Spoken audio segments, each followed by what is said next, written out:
Mil ka mga tricycle driver sa Central Visayas ang makadawat og tag 5,000 pesos.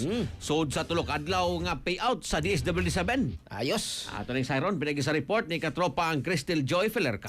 XFM Report.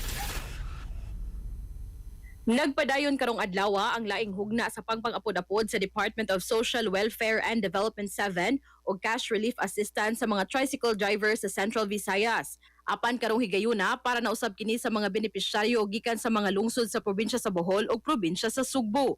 Hangtod karong Sabado, Abril 18, moabot sa 19,816 ka mga benepisyaryo ang makadawat og tag 5,000 pesos. 7,669 niini gikan sa 47 ka lungsod sa probinsya sa Bohol ug 12,147 gikan sa 44 ka mga lungsod sa probinsya sa Sugbo. Sa mga nakaschedule karong adlaw, ang lungsod sa Cordova mo ay pinakadagan og benepisyaryo nga niabot og 762.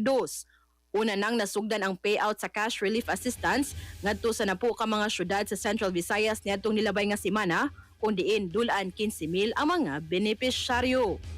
Para sa atong mga katropa nga gustong palig-unon ang immune system, malikayan ang ubo, hilanat labat sa ulo ug di makahilab sa tiyan, ang Santon Vitamin C, the Alkaline Vitamin C maoy haom alang kanato mga katropa. Alang sa nagkayusang Pilipino para sa Pilipinas, kininyong katropa Crystal Joy Felerca, XFM News. XFM Report.